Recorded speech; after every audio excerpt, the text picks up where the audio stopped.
그러기 상태였습니다. 12시간 뒤집히니까 이게. 포항시장 공천에 있어가지고 가장 민망한 상황은 전국에서 경북도당만 유일하게 단체장 대상 경쟁력 조사라는 걸 돌렸습니다. 근데 그 경쟁력 조사라는 게 뭐냐면은 경북에 있는 시군을 전부 다 모아가지고 여기서 그냥 만족도 조사를 돌리는 겁니다. 그걸 조사를 돌려가지고 하위를 자르겠다는 식으로 나오면은 그거는 그냥 포항시장 자르겠다는 얘기를 하는 거거든요. 그래서 저는 그런 조사를 이제 돌리고 그런 걸 기반으로 해가지고 공천하겠다. 그러면 당연히 그거는 불공정한 공천이니까 하지 마라. 이렇게 해가지고 실제로 첫째 1차적으로 이야기됐고, 근데 2차적으로 말을 안 들어가지고 그게 원래 시도당이 단체장 공천을 하는 건데 그 시도당에서 알아서 단체장까지 기초단체장까지 공천하는 건데 그래서 그거를 공천 규정에 보면 예외 규정으로 중앙당으로 끌어올릴 수 있습니다. 이례적으로 이상한 상황이면은. 중앙당으로 끌어올렸는데도 거기에 대해 그러면 보통 일반적으로 더 이상 이견이 없거든요. 예, 비슷한 사례로 처리된 것이 서울에서 강남구청장이 있던 걸로 기억하고요. 그런데 이 상황에서 끌어올렸는데 거기에 대해서 도당 위원장이 계속 반발하면서 그걸 대통령에게까지 가져가가지고 그걸 대통령이 저한테 공천 이렇게 하면 안 된다는 식으로 계속 얘기하는 그런 상황이 발생한 겁니다. 근데 거기서 그런데 그럼 우리가 바로 잡겠다 해가지고 중앙으로 끌어올린 건데 그걸 그런데 대통령 당선이 저한테 뭐 이러이렇게 해가지고 역정을 내면서 얘기하는 상황은 저는 굉장히 이례적이고 그걸 추가적으로 정보를 이제 들어보고 하니 그랬더니만은 그게 특정 인사가 특정 인물 김건희 여사가 가깝다는 이유로 지금 포항 바닥에 본인이 공천받을 것이라고 하고 다닌다 뭐 이런 그런 정보가 들어와가지고 야 이거는 약간 왜 지금 이런 상황인지가 약간 이해가 된다고 해야 될까요? 네, 그런 상황이어가지고 그러면 이거는 더 이상 다른 사람과 말해가지고는 의미가 없겠다. 그것이 사실이든 아니든 거론된 당사자와 얘기를 해서 확인해야겠다 라고 해가지고 제가 긴급하게 지금 어디 계시냐 이거는 뭐 전화상으로 할 얘기도 아니니까 이건 확인을 좀 해야겠다 해가지고 가서 확인하는 거죠.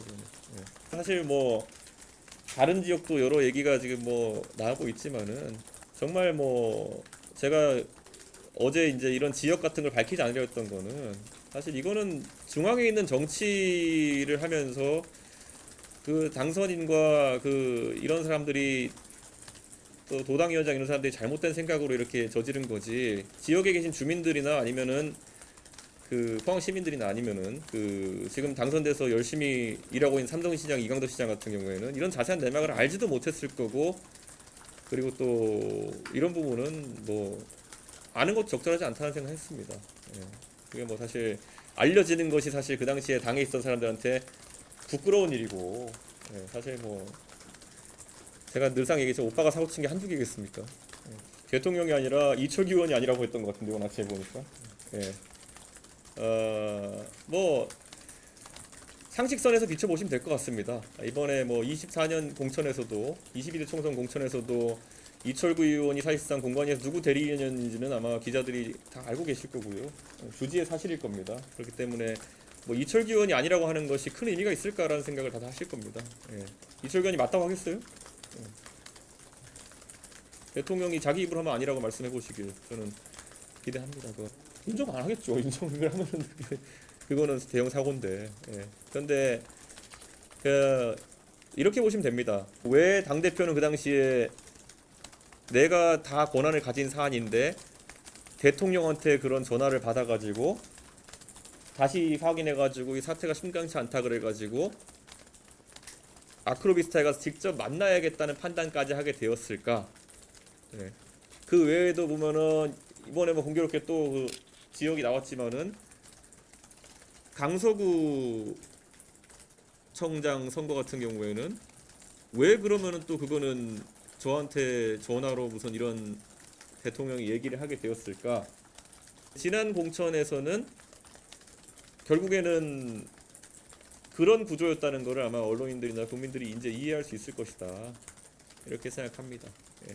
제가 그때도 이거 굉장히 문제의식을 많이 가졌던 게, 아니 뭐 대표님 뭐 좀 그런 일이 있어도 뭐 그냥 뭐 그 지방에서 하자는 대로 하고 이렇게 해야 되는 거 아닙니까? 이런 거였으면은 뭐 그래 대통령의 원칙이 그런 거겠구나 하고 그냥 또 그런 원칙 공천을 하면 되는 거 아니야? 뭐 이렇게 생각할 수도 있는데, 포항은 당협위원장이랑 도당위원 똑같은 사람이겠지만 당협위원장은 도당위원장 말을 들어서 공천해야 되는 거 아니냐고 하고, 강서구는 뭐 그 사람들이 이상한 사람이니까 민주당 좋은 일 하면 안 된다고 이렇게 김태우 공천해야 되는 거 아니냐 식으로 얘기하고.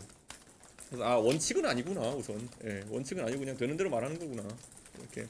그래서 제가 이제 그때 굉장히 사람을 보고 인별로 구체적인 개입을 하는구나 그런 생각을 했고, 그래서 그 두 개의 지역에 대해서 그냥 상징적으로 말씀드린 거지. 제가 사실 지역명을 얘기할 생각 별로 없었고, 근데 그냥 설명드리는 겁니다. 그냥 증언에 따르면은 그걸 바로잡기 위해 가지고 무슨 뭐 누가 아크로비스타에 갔어야 한다느니 뭐 이런 거 또 얘기 나오지 않았습니까? 그러니까 저는 이 상황에서 그냥 여러 잡음에 노정될 필요가 없다 생각합니다. 그때 저 당에서는 왜 무슨 일이 생기면은 그런 비정상적인 상황들이 발생해 됐을까에 대해 가지고 고민하면 되는 겁니다. 그거는. 예. 왜 김정재 의원은 저한테 한 번도 읍소하러 오지 않고 바로 대통령한테 읍소하러 갔을까요? 원래 도당위원장이 당에 있어가지고 공천에 있어가지고 바로 잡아야 될 일이 있으면은 당대표를 찾아와가지고, 아니 대표님 공관위원장이 그때, 왜냐면 형식적으로는 중앙당 공관위가 그 이제 공천을 관장하게 되는 거니까, 포항시장 공천을 본인이 경북도당 위원장이자 포항의 의원으로서 아니 대표님 그 정진석이 이상한 짓을 합니다 이렇게 해서 저한테 와야 되는 거 아닙니까? 그런데 거꾸로 왜 저한테는 오지도 않고, 왜 누구한테 간지 모르겠습니다. 근데 왜 대통령이 그 얘기를 저한테 해야 되는 상황이 있는 건지. 예. 그렇게 보시면 됩니다. 또